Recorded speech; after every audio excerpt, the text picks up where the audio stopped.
It was a clash that had been fomenting behind the scenes for weeks, with only furtive whispers and calculated discourtesies hinting at the simmering acrimony gradually reaching Aristotelian proportions on both sides.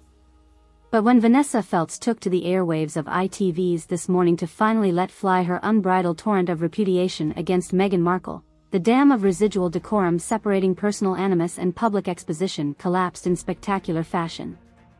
What had commenced with the venerated broadcaster issuing some mildly sardonic passing commentary about the Duchess of Sussex's latest round of inflammatory assertions surrounding life as an aggrieved royal rapidly escalated into full-scale hostilities.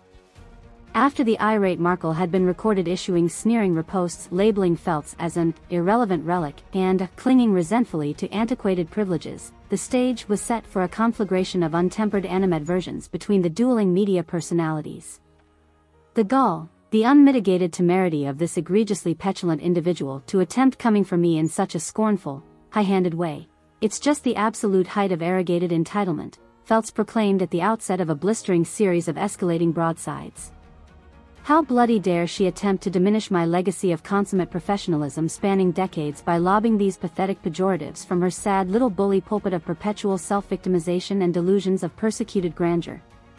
What unfolded from there represented an escalating series of scathing rebukes that steadily incinerated any semblance of restraint or boundaries of common decency.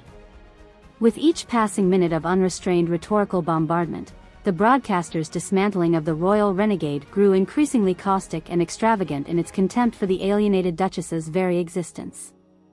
At certain crescendos, Feltz seemed to revel in the cathartic release of unfurling every last dilating particle of rancor and indignation that had steadily calcified within since Meghan's dogmatic arrival upon the public scene. Whereas just weeks prior, the veteran host had refrained from anything cruder than mild sarcasm and restrained irritability when downplaying the former actress's persistent grandstanding and self-hagiographies, the gloves were now fully deracinated in unleashing a treatise of invectives. To stamp her silly little identity as nothing more than a parasitical grifter of mediocre theatrical talents who swindled her way into rarefied aristocratic airs through tawdry trickery and bottomless reservoirs of overweening arrogance. Feltz continued in consummate, spittle-flecked fury. Why, it's the reckoning this desperate, over-coddled little starlet has been piteously mewling to avoid ever since her pathetic fallacies of persecution and racial injustice swamped any residual good faith from the masses. Upon withering critiques that Meghan had simply proven herself a grasping, solipsistic harpy incapable of the dignified regalries expected of her exultant station lest she revert to trademark hysterics, the broadcaster dovetailed into increasingly granular and personal calumnies against the Duchess.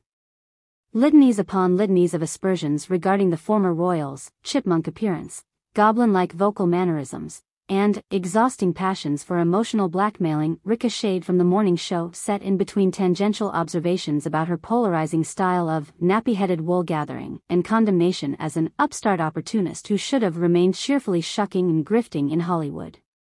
So yes, please Meghan, you self-obsessed little hood ornament of privilege gone horrifically awry. Continue prancing about spewing your sad delusions of regal grandeur while dressed up in whatever absurd Harlequin-inspired caftans and ersatz, urban cosplay you've conned yourself into creatively reimagining the monarchical firmament through This Morning, the broadside continued, each new rhetorical volley feeling more extravagantly vitriolic than its predecessor.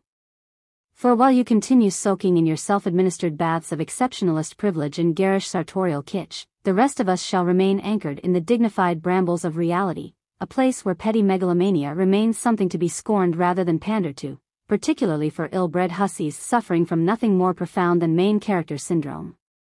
Even as the fusillade showed no signs of relenting barring potential cardiac arrhythmia on the part of its impassioned orator, the salvos were only exacerbating into stratospheres of rhetorical depravity beyond traditional journalistic canons of public dignity.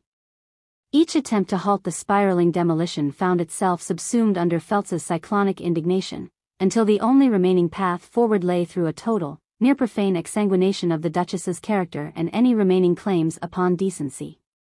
She's nothing more than a grifting, divisive little stridency muppet who used her exotic visage as some real housewife's conception of BDSM-inspired mystique to ensorcel that doughy brat of a prince into believing he'd discovered some profound incarnation of social justice rather than an obvious bunch of overcompensating personality disorders set to perpetually detonate and alienate everyone in their radii. Feltz seethed while descending into ever more baroque ecstasies of superheated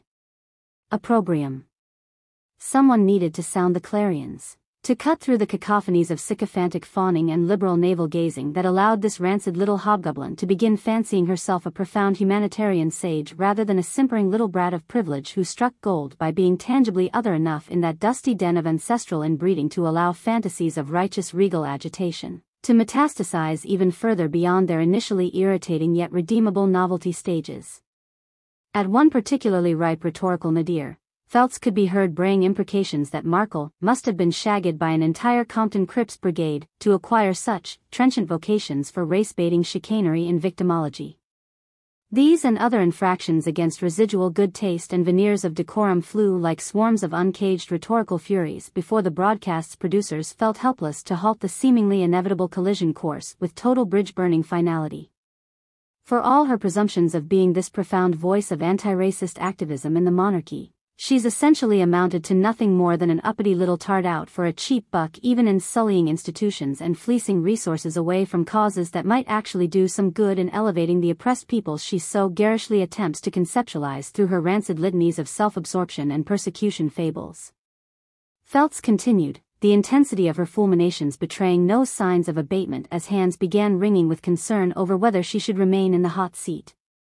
That lurid, overcompensating spray tan she insists upon bronzing her insufferable resting bitch face with?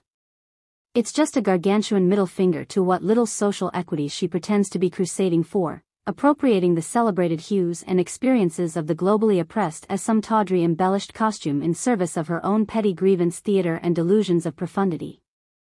The only real justice being served is ridiculing her screeching neuroses back into insipid obscurity where they bloody well bell dash. Whether the outpouring had triggered emergency intervention from an overwhelmed control room or reached its metabolic limits remained ambiguous, but the grand Jeremiad abruptly ceased as abruptly as it had peaked. The stillness that followed in the wake of Feltz's coruscating tirade hung thick and surreal in the studio's air, like awakening from the most jarringly extravagant of fever dreams to a familiar yet utterly discombobulated mise-en-scene. Producers scrambled to refill dead airspace with reassuring guests and palliative programming even as the whiplash of Vanessa's audacious and ultimately unrestrained dismantling lingered in stunned silences across soundstages and control rooms alike. But while the veteran broadcaster,